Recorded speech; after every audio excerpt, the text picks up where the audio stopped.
So, instant noodles. That's incorrect, because you still gotta wait for your water to boil, but we're gonna change that by building a 10,000 watt kettle.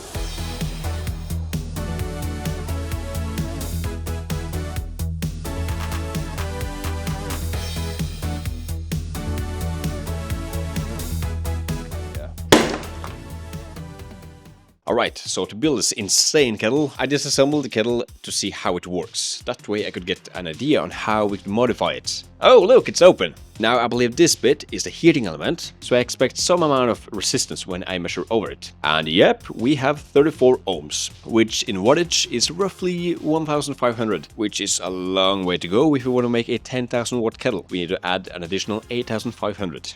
Oh jeez. Now, this kettle also have this thermal switch, which is very important in this build. That thing is responsible for turning off the kettle when it gets hot enough, so we definitely want to reuse this one. So this heating element is nearly impossible to get out. It was casted in the iron as it was being casted, so I'm not gonna try to get it out, and yeah, I basically can't change this resistor.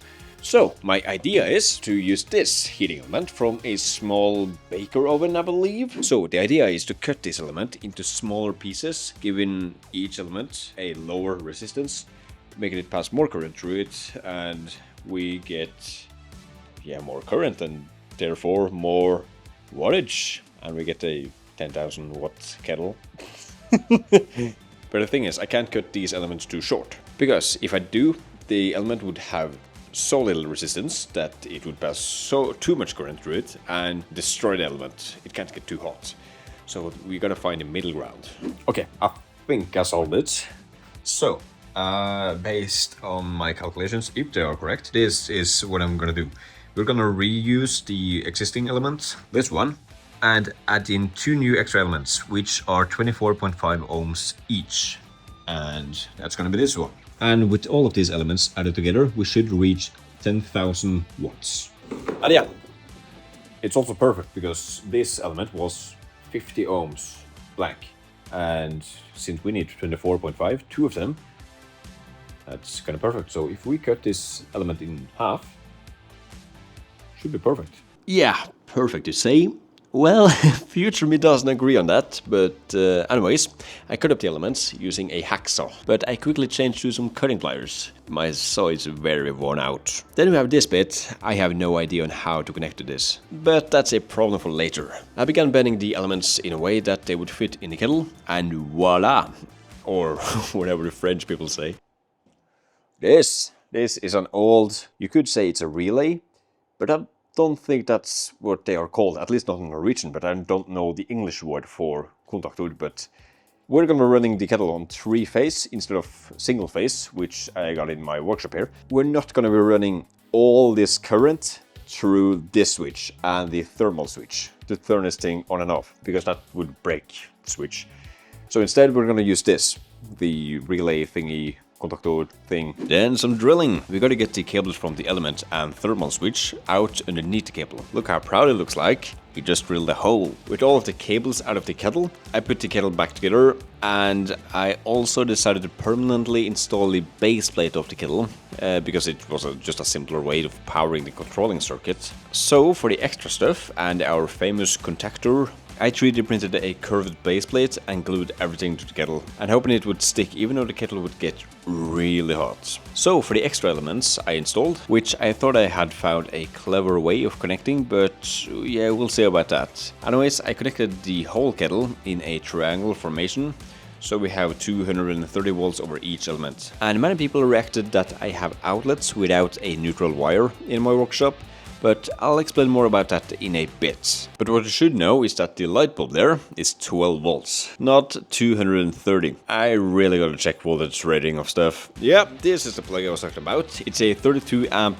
3-phase plug plus earth and no neutral. You see, we have 2 different grid systems in Norway. One system where we use the Terra neutral system that everyone is familiar with, and the older system which is the isolated Terra system, which is what I have in my workshop.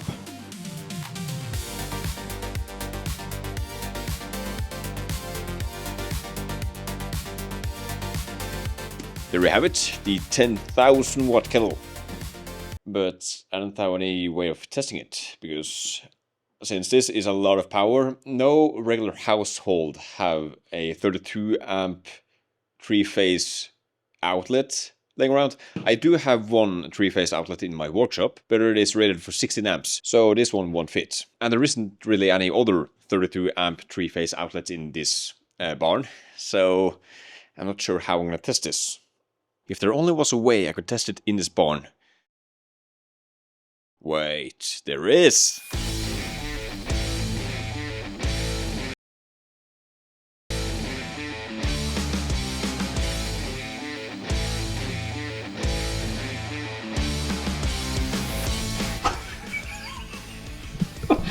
I'm hoping that's good enough grounding, just in case something happens. Alright, there we are. But before we plug this in, I'm going to do an installation test, just to make sure we don't have any connection between the live wires and ground. Because if we do, that will trigger the GFCI and we won't get any power. Alright, so if the arrow moves over here to 0, that means we have a ground fault, and we don't want that. So we want this to stick right here. Let's see. That's good. Good. Before we test the 10,000 watt kettle, I want to test our regular household kettle to compare the timing it takes to boil water.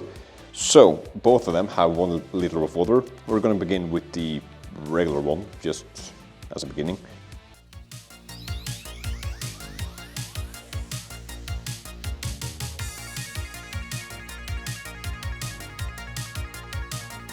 Oh, around 4 minutes and 50 seconds. That's unnecessary waiting time. And now, for the exciting part, or deadly part, I don't know.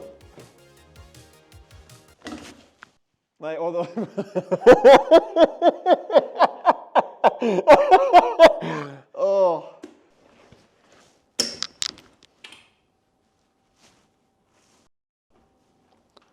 Well, it did spark and stuff, but it's still drawing 7 amps.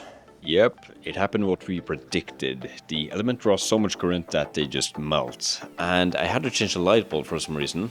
Anyways, as stubborn as I am, I connected up the kettle again and switched to a Christmas light bulb, which is rated for 230 volts, and tried again, hoping for a different outcome.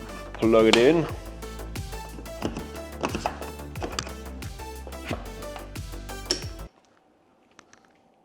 Aye. Well, that's a surprise, isn't it? The elements melted again. But just to see some effect, I connected the elements in series, just as a test. But that means we wouldn't have a 10,000 watt kettle. While doing that test, you could see the connection points get really hot. And while doing that test, the live wire melted away the insulation and hit ground, triggering the GFCI.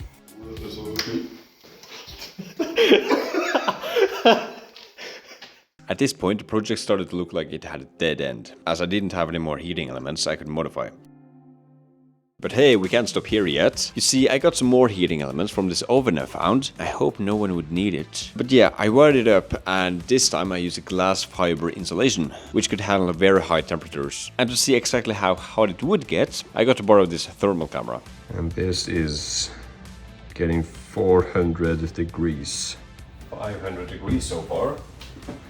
And connection points are red hot. The idea was, since I had limited space in the kettle, I wanted the shortest amount of elements while having a lot of power. So I began modifying elements to become close to their melting points without breaking. Like this element, for example, which was originally 3000 watts, but I managed to shorten it by 20 centimeters and push it to 3500 watts without breaking. But all of that didn't matter, as I broke the stupid kettle, as I was trying to take out the lid to make it easier to install bigger elements.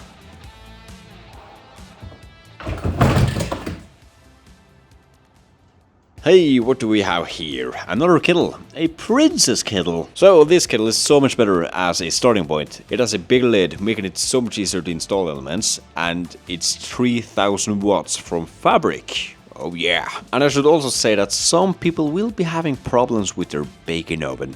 Before I take the kettle apart and modify it, I checked the time it would take to boil 1 liter of water again, so we have something to compare to. Then a lot of bending to make the elements fit, and another improvements I made from the Mark 1 is that I changed the heat resistance cabling as well as extra bit of glass fiber insulation. So yeah, we're definitely not gonna get any more ground faults. After building, bending and merging 3 elements to fit into the kettle, you end up with something like this. And just as a proof to all of you that this is actually a 10,000 watt kettle, here is the resistance and calculations of each element. Now, everything have led to this point. The first kettle didn't work. This is definitely gonna work, at least for some amount of time. I'm not sure how long it's gonna survive, but it's definitely enough to get at least 1 cup of tea or coffee or whatever. So the difference between the Mark 1 and the Mark 2 is this. The insulation on the connection points to the heating elements have gotten glass fiber insulation. They can handle a lot of temperature without breaking and still maintain the insulation, which is great. I also switched to heat resistant cables all the way to the contactor. And I also switched the cabling to some more proper cable instead of all the small cable that I kind of rolled together or twinned together. And of course there's a ton of elements in this thing, so we make sure they won't burn up as fast. And I'm also switching from 1 liter to 1.7 liters, so I don't burn up the elements as fast. I want to submerge as much of them as possible, so they kind of get cooled more and yeah, don't burn up. So all the explanation is done, and we're gonna plug this in and see if everything works. Oh, that's a great angle. This time I had to build the kettle in a way that it doesn't draw current evenly from all the faces. So we might break the fuse from this. But yeah.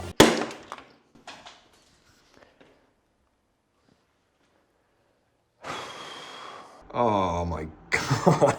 Oh, the light bulb, it was rated for 12 volts. Okay.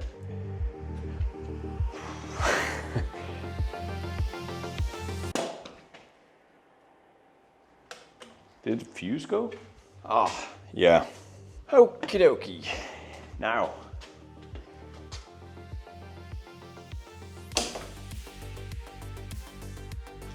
Okay, how much current does it draw? Okay, it's actually working! Yes! Oh man. Oh, it smells burnt. Oh, I gotta get the camera. Oh yeah. Oh yeah.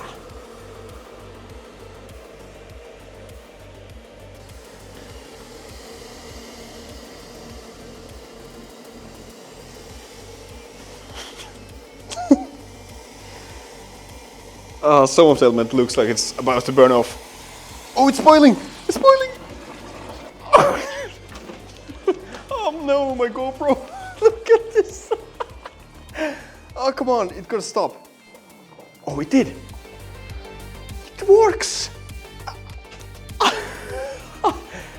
How much time was that?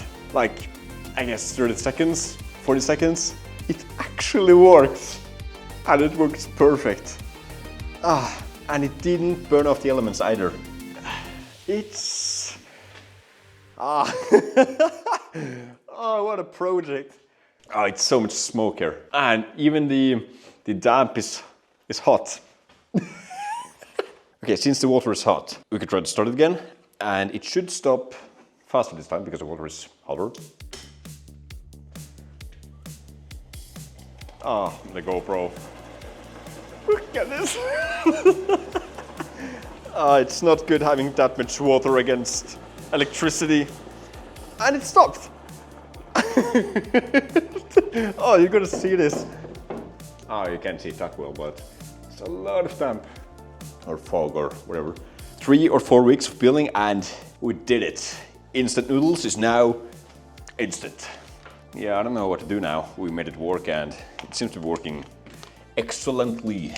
The only thing is that it's water everywhere and electricity and all that. It still hasn't triggered the GFCI, so it means we're good.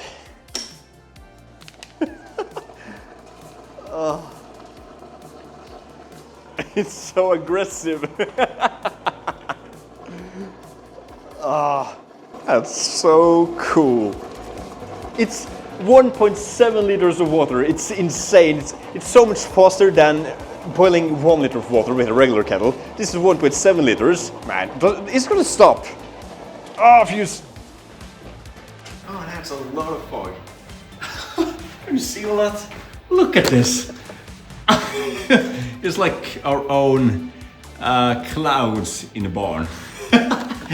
Well, it seems like the controlling circuit's broken or something. But I guess it's gonna sort itself out when it dries up. Well, I hope you liked this project and this video, because I certainly did. If you've got any video ideas for this channel, please let me know in the comment section, and consider subscribing to the channel if you want to see more cool experiments and projects like this. Thanks for watching, and I'll see you in the next project. Absolutely insane.